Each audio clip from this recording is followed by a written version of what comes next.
Yo pensaba, después cada una les va a hacer las preguntas porque a partir de ahora yo me voy a quedar sentadita por ahí. Pensaba, ella es una orfebre de la palabra. Y pensaba, ¿tenés alguna idea, recordás, imaginás, intuís el momento, la situación en los que vos te diste cuenta que la palabra era materia, que la palabra era demasiado importante? ¿Vos te acordás de eso? Sí, sí. ¿Cómo viene? ¿De dónde salió? De los libros de lectura de mi escuela primaria. Es decir, me gustaban demasiado.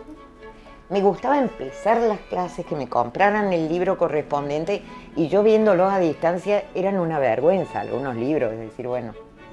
Pero ya desde el Campanita, que fue mi libro inicial y eso da pauta de mis añarales, esto me fascinaba y además había letras que me gustaban y palabras que me resultaban. Después, bueno, a medida que el tiempo avanzaba, me aprendía de memoria ciertas cosas porque siempre he entendido que hay que memorizar, es decir, me parece un buen ejercicio. Y yo me acuerdo, esto sería como de tercer grado, porque además estas fábulas y estas cosas con moraleja que eran los libros de lectura, uno se llamaba El Forjador. Bueno, entonces era la fábula. Por entre unas matas, seguido de perros, no diré corría, volaba un conejo. Esto no tenía ni ton ni son, pero me había gustado eso y me acuerdo hasta hoy. Y no he releído ni El Forjador, ni Por entre unas matas seguido de perros, no me acuerdo ni cómo seguía la fábula, pero supongo que los perros mataron al conejo o algo por el estilo, no importa. Quiero decir que me gustaba. Después en el secundario, cuando me enfrenté a un libro de Ragucci, que era una cosa así para literatura de cuarto año, literatura española de cuarto año, eso fue y estaba, porque lo había heredado, era un libro amarillo, ya, con una letra diminuta, y fui feliz con mi Ragucci. Recordaba cada párrafo, porque además me gustaba hablar como en los libros. Esto es una cosa. Es decir, para mí la letra escrita, antes de la oralidad, que después, bueno, lo habré desarrollado o no, pero la letra de los libros no me ha importado siempre mucho.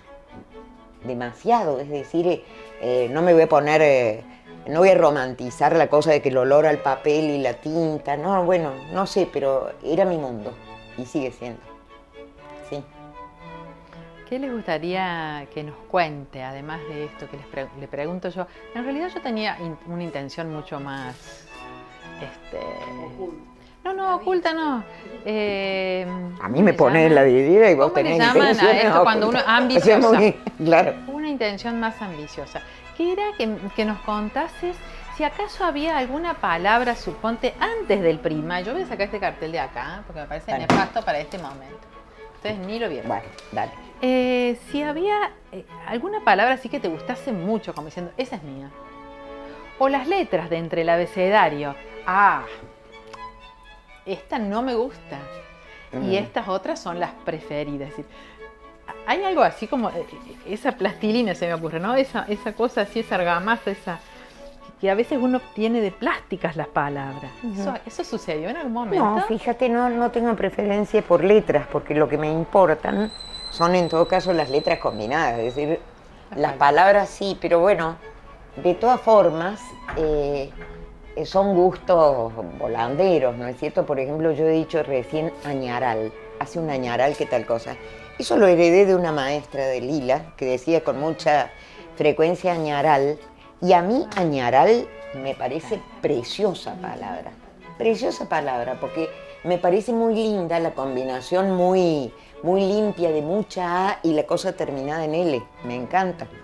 El nombre de mi nieta, Magnolia, la nieta mayor, me pareció en el momento en que mi hijo me lo dijo, muy, ¿qué les puedo decir? Muy China Suárez y cosas así, porque además acababa de tener una nieta. Yo digo, ay, qué feo, qué cosa. Pero después uno debe sumar siempre, pero me pareció, ya cuando estuvo en Nena el nombre, que no podía llamarse de otra forma, que era una gloria de palabra Magnolia, y el árbol también, y la flor, y ya entonces empecé a pensar que era una maravilla de palabra pese a mi impacto no demasiado positivo inicial, porque me parecía un rebusque innecesario. Yo me lo imaginé O sea, así cuando lo nombraste. uy. Imaginé la flor, Menos mal. No, me pareció hermoso. No, claro, sí, pero Cuando no... lo aclaraste, ¿no? Igual me pareció. Claro, pero al principio sí, pero después me encanté con la palabra, o sea, las palabras tienen su tránsito, claro que tienen sustancia, materialidad, encarnan lo que venga, pero además tienen un sonido de maravilla en muchos casos. Y bueno, también por épocas aparecen palabras que a uno le gustan más o menos, o palabras que tan gastadas, bueno, ya cansan. Por ejemplo, en este momento, como está tan de moda en la práctica extensionista y todo el mundo habla del territorio y todo eso, estoy odiando territorio, que nunca he tenido ninguna razón para apreciarla o no en cuanto a palabra, pero me parece un desgaste, un uso, bueno, y no hablemos de lo mediático, ¿no es cierto? Ahí está. Por eso, fíjense que a mí me parece que la actividad, no solo la poesía, sino la literatura en general, está para eso, para el rescate, digamos, de las palabras de la tribu que no están demasiado gastadas, y resucitarlas. Es un lujo que se puede ver en nuestro idioma, que es sumamente Totalmente. en comparación con otros idiomas. Sí, absolutamente. Bueno, como no conozco tanto otro idioma, no tengo No, yo tampoco, pero digo, un término de comparación, pero de todas formas me instalo en el español o el castellano, como gusten, y me parece la lengua de las lenguas. No solo porque sea mi lengua materna, creo en su riqueza y tiene además tanta flexión. Sí. Qué pena que se haya empobrecido en el uso. Sí, no sé, es decir, se empobrece en un determinado momento, se enriquece. Es decir, lo que ocurre es que uno a veces no se siente muy cómodo con estos alargamientos de la lengua, por ejemplo, las jergas, adolescentes, cosas, porque uno no lo siente como la lengua de uno, pero también son ensanchamientos, ¿verdad? Esto es así, puede ser que se haya empobrecido por el uso, pero es una visión ideal de lo que es la lengua castellana y el español. Es decir, a mí me cae, digamos, me resulta muy gratificante toda su diacronía, es decir, la historia de nuestra lengua. Tengo una hermana que ahora le ha dado por la etimología y todos los días me manda mensajes de determinadas palabras, pues bueno, cada uno con su tema, ¿no? Y me dice, ¿sabes de dónde viene cónyuge? ¿Saben de dónde viene cónyuge? De compartir el yugo. Y es el yugo, fíjense, el tema del yugo simbólico y literal también, ¿no es cierto? Pero en todo caso compartirlo, una linda palabra esa. Y todo, es decir, rebuscando, que es lo que Borges decía en algún momento, la etimología es un cantero. No es solo lindo ver cómo crece, cómo creció el español en un momento determinado, sino los sentidos otros que tenían las palabras, ¿no? ¿La palabra brumario? La palabra brumario. El conjunto de brumas, pero además, yo lo uso en ese sentido, es mi conjunto de brumas, pero además es la referencia al brumario del calendario republicano, ¿verdad? El segundo mes del otoño, ese es el sentido. Y préstame el librito, ahí está. Bien, y aquí está la alegoría de ese mes del calendario francés,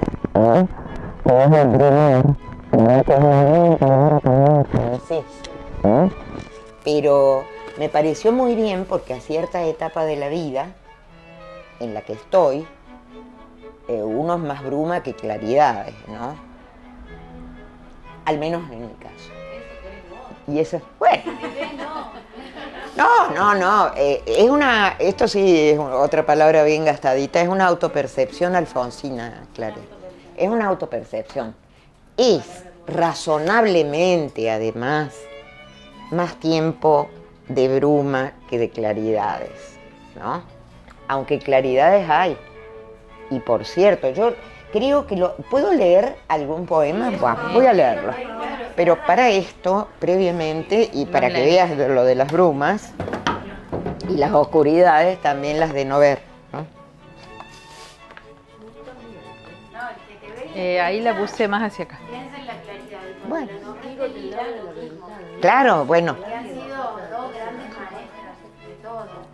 Bueno, Literatura, escritura, Para que poesía, pisen. de vida. bueno. Algo predominante es la claridad. Bueno. El sonido, la música, por eso tenés que ponernos algo. Bueno, gracias Alfonsina, como buena discípula tiene que hacer gloriar a sus maestras. A una me parece muy bien, a la otra, la de hoy, estamos Alfonsina.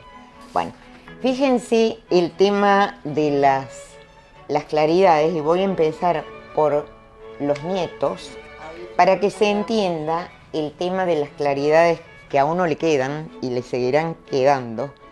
En este libro de brumas, esto es una de mis claridades, ¿no es cierto? Y como pienso que la verdadera vida es la de los afectos, tengo que empezar con los nietos, que no son los, sino las, ¿verdad? tres nietas, pero hablo en masculino. ¿Sabré sostenerlos? No digo la casa y la comida, ni la presunción de ser cobijo en las avalanchas de la vida. Digo el prodigio de los brazos sosteniendo, saber del cuerpo, digo, aquietar lo trémulo, verlos mirarme titilando estrábicos y alertas y entenderse los años tan distantes. Hacer el hueco tierno de los brazos, tan huérfanos de junio, tan transcurridos, tan ásperos de sol, sostener, digo, la piel no usada, el hueso nuevo y la razón distinta. ¿Podré sostenerlos? ¿Derogar la ley de gravedad de lo perdido? Serán madrugadores, repentinos, y estoy cicatrizada, alerta y disponible. Yo, que he sido hasta ayer oficiante de saberes inconcretos, de pronto sé que el lenguaje del cuerpo no se aprende. Un gesto nos recuerda, nos recorre y de pronto se renueva la huella de la especie, el rito de plegar los brazos como cuencos, doblarnos en vasija y sostener los hijos de los hijos. Bueno, esto, bueno,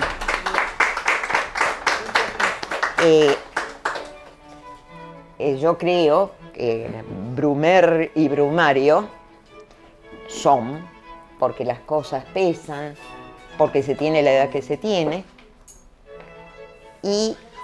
pero esto está, ¿no es cierto?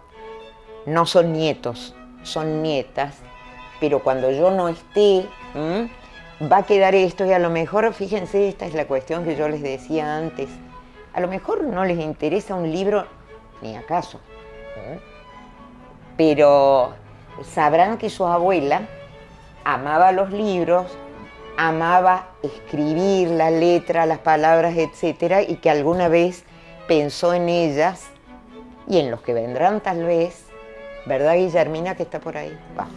Y en los que vendrán en estos términos. Y creo que eso es lo que vale de la poesía, el ser no confidencia, porque en realidad es un género de ficción como cualquier otro, pero sí es un testimonio de lo que uno creyó en un momento determinado. Y si me permitís Fíjense, hoy he tenido, a propósito de mi bendita gestión, un mal momento, una traición a mí misma, a propósito de una decisión que he tenido que tomar. Y yo, una traición a mis convicciones o a una convicción. En realidad, entre certeza y convicciones tengo 3. O sea que fallarle a una es por lo menos sentirse muy mal. El caso es que tuve que hablar con una persona y le decía, mirá, vos sos un mundo libre, yo no, yo tengo determinadas restricciones y yo no soy un usuario de la libertad como puede ser otro. Y me acordé de mi poema, y fíjense, para ver, porque los poemas en realidad no son ficción, pero además, en este caso, son lo que uno piensa en general. El poema dice esto: entonces, era posible creer que la libertad de los otros, del mundo, era algo más que una estatua visitable en la desembocadura del Hudson. Pero mi libertad nunca fue gran cosa. No libré grandes batallas, no escribí su nombre en las paredes de la ciudad. Creo que ahora está en algún cajón mezclada con restos de mis grandes palabras en desuso. Es decir, esto era lo que yo debía haberle dicho a esa persona. En realidad el contexto no viene al caso, ¿verdad? Pero de todas formas, este es el testimonio de cada uno de los minutos de la vida de uno. Y yo dije, me acordé de mi poema, fíjate, lo escribí a lo mejor hace 5 años, pero sin embargo dice lo que yo creo de la libertad y de la mía, que nunca fue gran cosa. Bien, eso.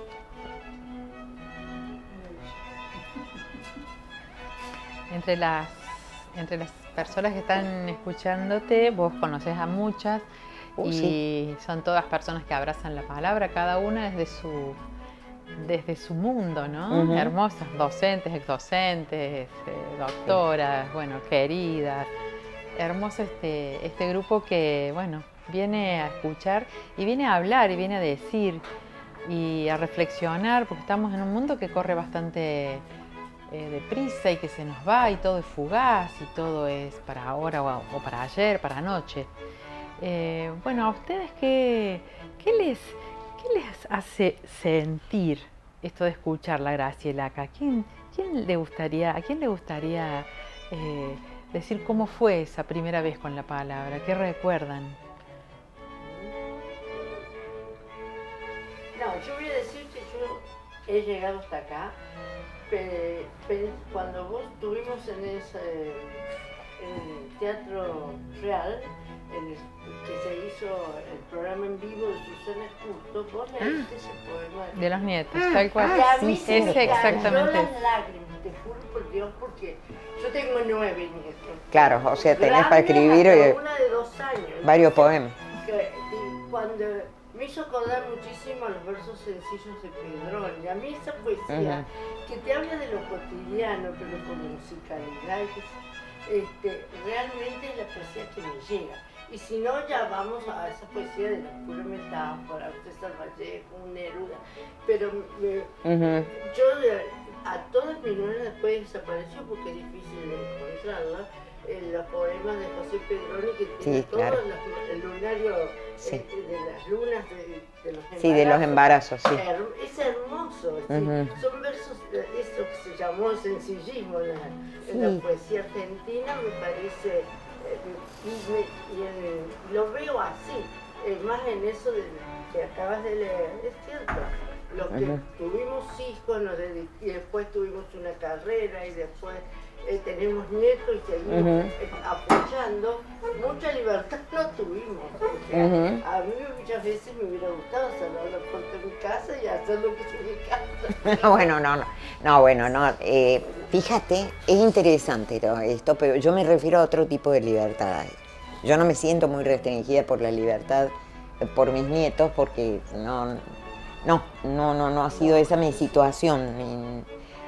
es otro tipo de libertad. El decir yo hago lo que quiero intelectualmente o desde el punto de vista de las decisiones. Soy un mundo libre, muy bien, nada de lo que hago me va a atar. No, acá yo me refería a que el que tiene que decidir por una institución no puede hacer lo que le gusta personalmente, porque está representando a un conjunto de gente y dependiendo de otro conjunto de gente. Y me dolió mucho mi decisión porque en realidad yo no creía en mi decisión, estaba obligada a hacerlo. Me refiero a ese uso de la libertad, fíjate. No. Y fíjense que si estoy hablando de esto acá, es que me está molestando tanto lo que tuve que hacer, que sigo con el tema a lo largo de todo el día y me resultó simpático el haberlo convertido en tema poético antes de tener este agobio. ¿Se dan cuenta? Tal vez la libertad está en este discernimiento que pudiste hacer Sí. entre lo que realmente pensás y lo que tuviste que decidir desde un rol. Sí. Sí. Ojalá así fuera, en realidad sigo pensando que no fuera. No, bueno, pero no es el momento de hacer terapia con ustedes, ¿verdad? No he venido a eso, se supone. Bien, porque hay temas permanentes. Y les leo este otro poema que también dice de este momento de mi vida. Se llama Envejecer. Envejecer era esto, dejarse abrazar por el pasado que va creciendo poco a poco alrededor de cada uno, como una placenta, mohosa y confortable, como una placenta sabia para mejor morir, para entenderlo. Esto es una especie de fe de vida, de decir qué nos queda. Bueno, no sé para qué explico los poemas, me pongo en clase, ¿se dan cuenta? Ay, esto no se resigna muy eso estaba fácilmente. sintiendo, digo, A ver, el saquen ritmo, una hoja, me falta. fíjense el ritmo que le daba a las palabras, dije yo. Sí, no, es que no puedo, ya estoy entre la clase y la homilía, por una cuenta. Ya, eso. Es tu naturaleza. Sí, acusada por el paso del tiempo, porque sí, pero indudablemente sí. Oscilo entre la lección y la homilía. Depende de la hora del día, pero... ¿Quién quisiera hacer otra pregunta? ¿Sí se escucha con esta? Sí, a ver, Alfa. Me vas a escuchar porque también docente, así que Sí, me quedé pensando, detenida en eso que dijiste, de que la poesía es ficción. ujú, Que es real, es cierto, lo sabemos.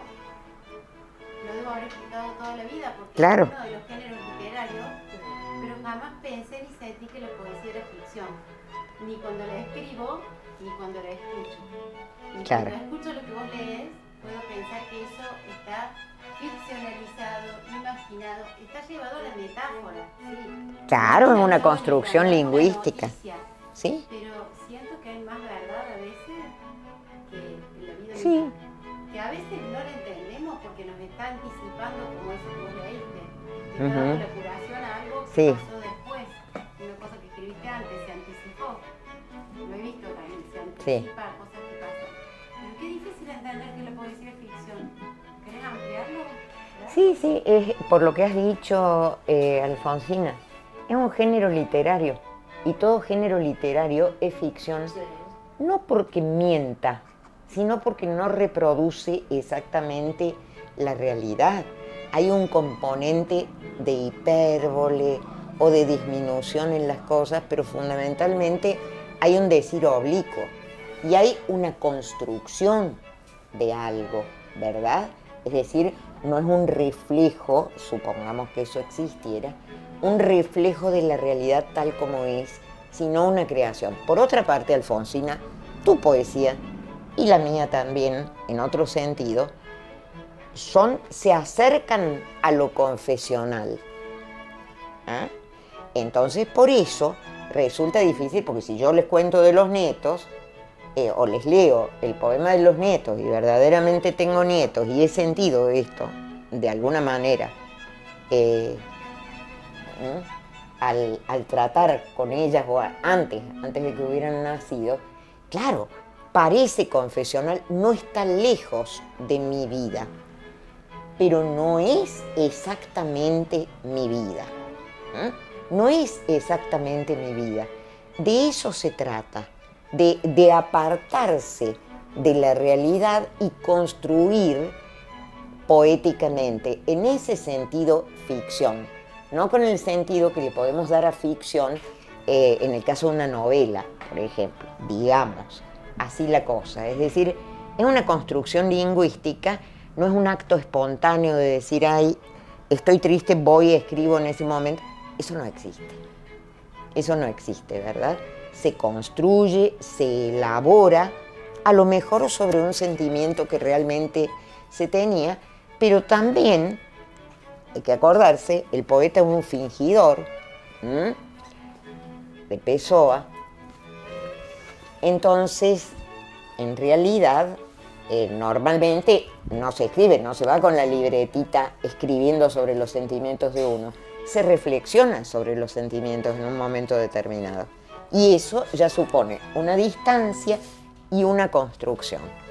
O sea, sigo creyendo que hay toda una línea poética, una tendencia poética, o como se quiera llamar, que está más próxima, parece ser confesión, sinceridad, y otra que se aleja y es evidente el juego poético, ¿verdad? Bueno, es así la cuestión. Fue lindo separarlo porque es lo que nos protege. Sí, sí, absolutamente, Ese creo en trabajo eso. que hacen. Sí, sí. No exponerse exactamente. Sí, sí, pero de todas formas también la carne viva es interesante en algún momento. Ojalá la literatura en general sirviera para eso. Sirviera para eso, como una especie o de mecanismo compensatorio o de consuelo frente a las inclemencias de la vida. Ojalá.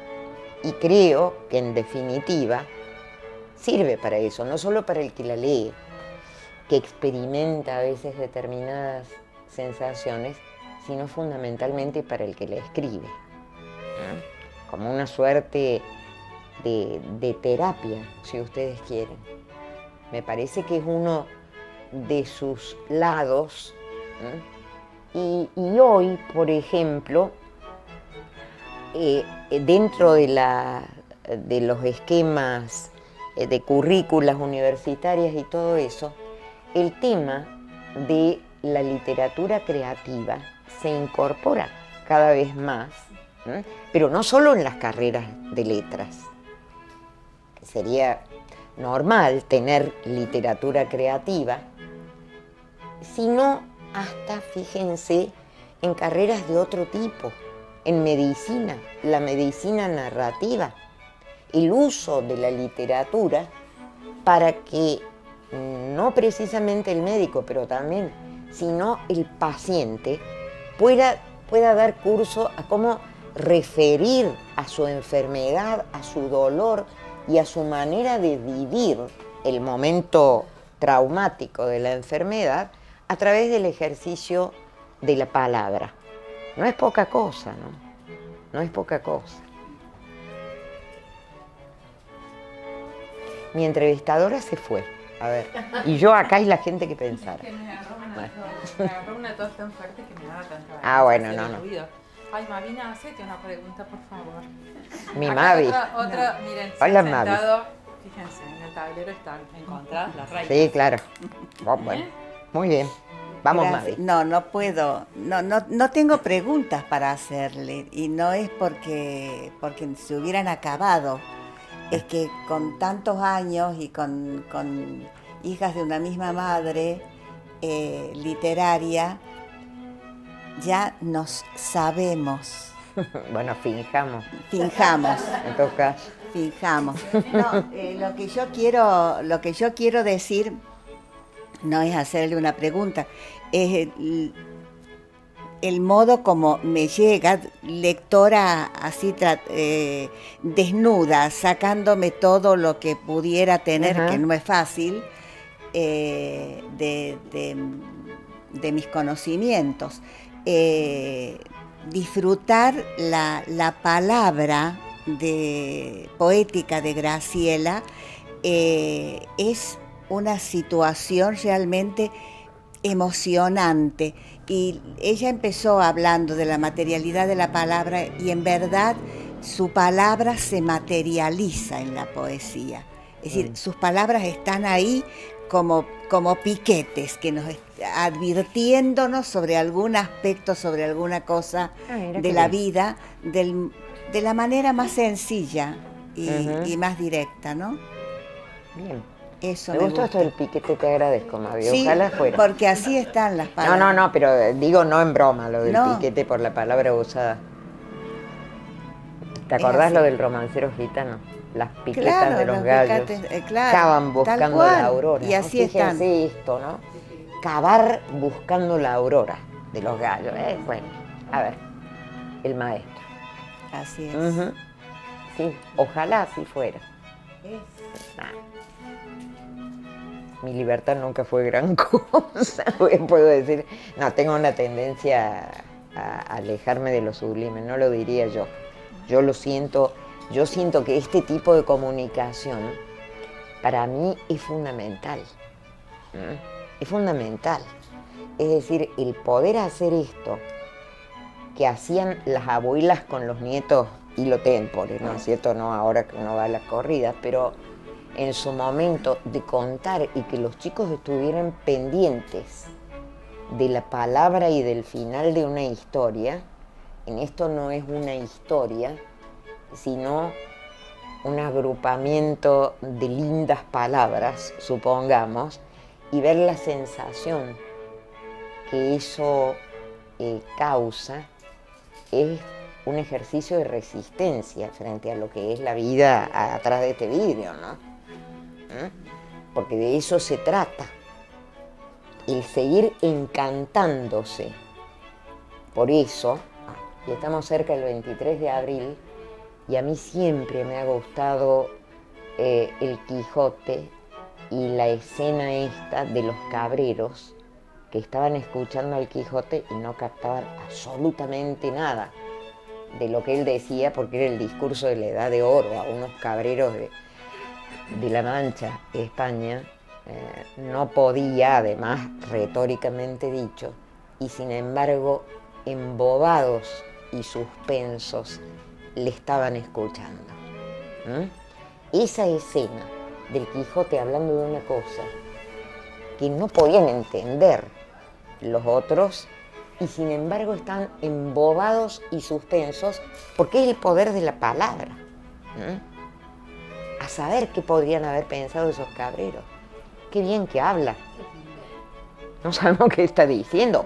O lo de Lorca, a propósito, ya que he mencionado el romancero gitano, cuando aquel mozo en un bar le dice: no entiendo nada, pero qué bien suena. En la noche, platinoche, noche que noche, nochera. El otro habrá dicho: bueno, a ver, ¿de qué está hablando el Señor? Pero sin embargo es la seducción de la palabra. ¿Y lo social en la poesía? Lo social está en todos lados, porque, claro, es decir, ¿cómo? Lo contrario sería suponer que existe esta suerte de refugio que alguna vez se dijo la Torre de Marfil de los poetas, ¿no es cierto? Están como en otro lugar. A ver, eso no es, hoy no creo que haya sido nunca, porque somos no solo animales políticos, sino sociales.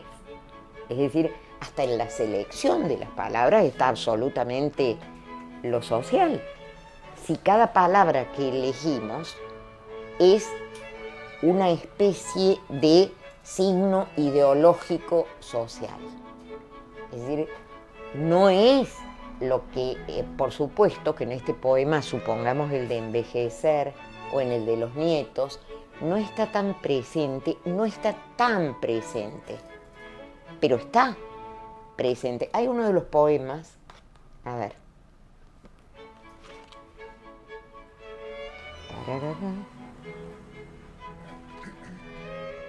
gusta la música de fondo que tiene como... Sí, sí.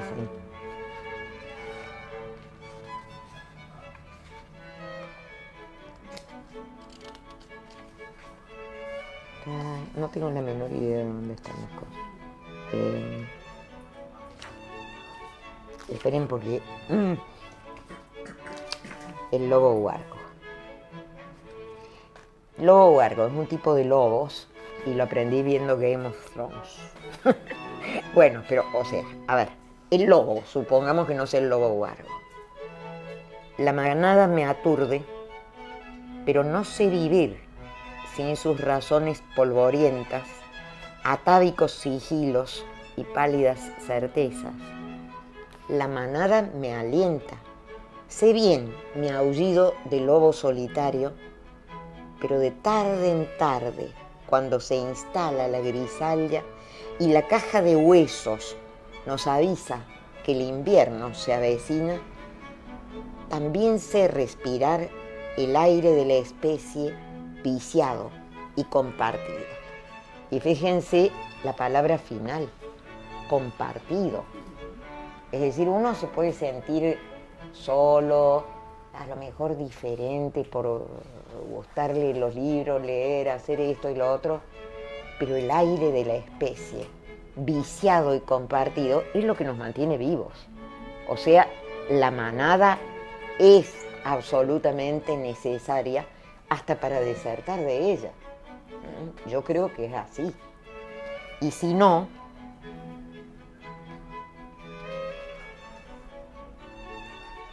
recién pasé por uno. Recién pasé por uno.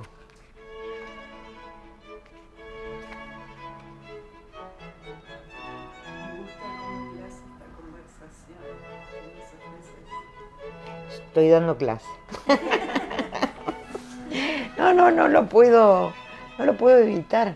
Y además me encanta hacer esto, ¿te das cuenta? No pararía de hacerlo. Y tendré que parar como cualquiera. Fíjense esto, ya que he hablado de la libertad, los oficios y todo eso. En la edad de los castillos, los constructores de puentes eran hombres libres. Unían las orillas, el alfa y el omega, los cuerpos y los nombres, mis gozos y tus sombras. El final, lo que me importa es la idea esta, que es real.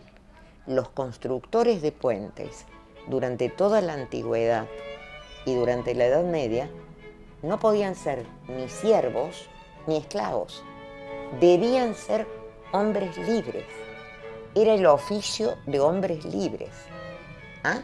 Entonces, tratar de construir puentes en lo social, no sé si es de hombres libres, pero es un oficio jerarquizado, digno. O sea, lo social y la idea de cómo debiera ser la sociedad, es decir, de lo ideal de la sociedad, está presente siempre. Está presente siempre, desde el momento en que se escribe, les diría. Si en un momento dado, en un recipiente grande, tiráramos muchos poemas, al leerlo, ¿podríamos saber si lo escribió un hombre o una mujer? Creo que no, en general. Es decir, vuelvo a mi bendito poema de los nietos, pero si yo digo poner los brazos en vasija, parece muy tiernamente femenino, pero lo podría haber dicho un hombre perfectamente. Es decir, no creo mucho en la literatura femenina y no femenina. Hay procedimientos de acercamiento a la literatura femenina en cuanto a imágenes, etcétera, pero no estoy tan convencida. Puede haber rasgos, es decir, quien está estudiando esto en clave genérica puede descubrir lo que yo, como escritora, no veo con tanta claridad. Es una suerte de debate que seguirá abierto durante mucho tiempo, ¿no es cierto? No veo en términos de femenino y masculino la poesía. ¿Y ahora te parece la IA escribiendo literatura? Bueno, perfecto, allá ella. No, he visto cosas muy originales escritas, poemas. Vos tirás en el prompt el tema y decís, por favor, estilo Pedroni, por ejemplo. Y hace cosas muy sorprendentes. Me parece muy bien. Yo sigo creyendo que es un oficio humano. Es decir, o por lo menos yo lo necesito como expresión de lo humano. Lo otro me suena a juego, a habilidad. Puede haber ahí una habilidad que simule, que finja, que logre cosas extraordinarias. Porque, por ejemplo, un soneto al estilo, vamos a decir, Leopoldo Lugones, referido a las puertas de la iglesia de la Compañía de Jesús. Lo logra, bien, y velozmente, o sea, es un interesante juego. Mi juego es otro, es que me den trabajo las cosas, en todo. Es decir, todavía pertenezco a una generación y a un grupo y todo eso que entiende la belleza de luchar contra el material.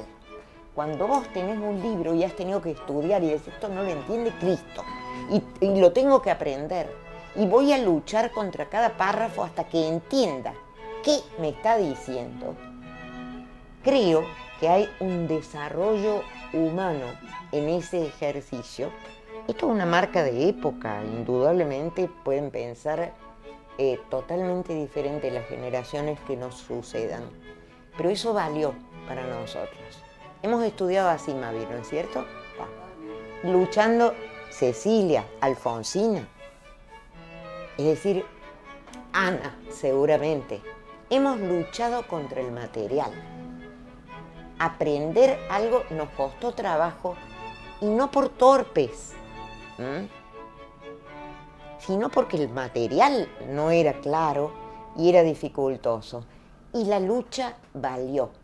Que vos estés sentado un rato y digas, ajá, no me sale una palabra para esto, y busques a ver, y te acuerdes, Grisalla.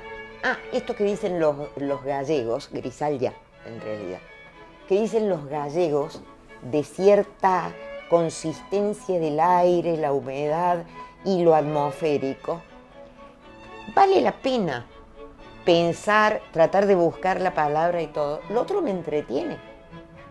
O puede entretener hacer un crucigrama o una cosa por el estilo. Es interesante ver hasta dónde se puede llegar. Lo que ocurre es que a mí me interesa saber hasta dónde puedo llegar yo. Ese es el tema.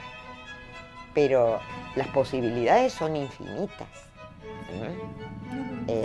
Bueno, pero de todas formas, a lo mejor no nos gustó el celular en algún momento y bueno, son cosas que se van imponiendo en una institución dedicada a la educación como es una facultad universitaria.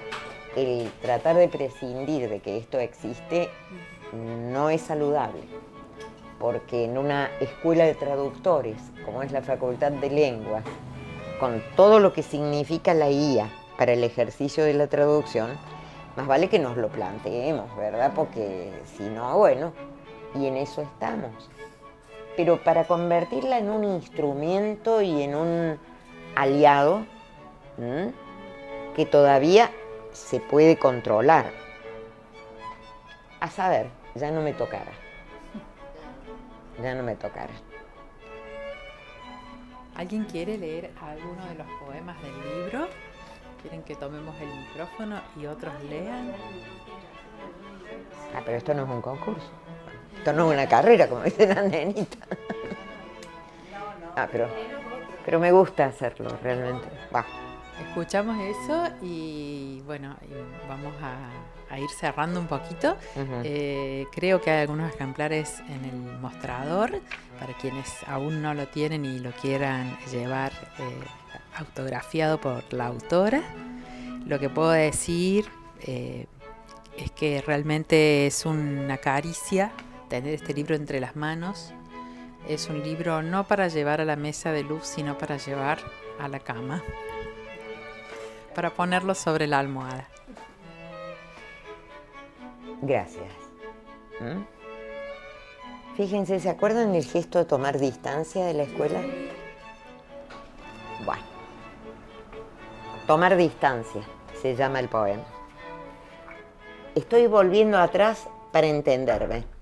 10 años y el colegio de monjas a la espalda y los deberes, disciplinada y atenta, tomar distancia, pero escéptica y mansa, mi marca indeleble y sostenida. Jugaba con mi abuela y las hermanas. ¿Jugaba? La ficción era un reino y la siesta una avenida de 2 manos y el libro un puente y un estribo. ¿Jugaba? Mi vida iba en serio, aunque jugara. Tomar distancia. Era lo uno y lo otro y lo de más allá. No tenía trenzas, ni moños, ni sonrisas. Tenía incertidumbres y algo como esperanzas rebajadas.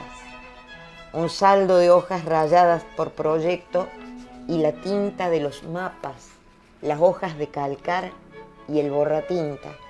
Mandar de la mancha a la nueva superficie rugosa y amarilla, la alquimia de aquel tiempo. Las manchas de la vida no se borran, igual que aquellas. Jugaba tomar distancia. ¿Sí? Eso, para quien ha conocido el borratinta y cómo quedaban las hojas con el borratinta, tiene un sentido. No. Bueno, Un hisopo con lavanda. son marcas de época esas, pero tomar distancia, fíjense.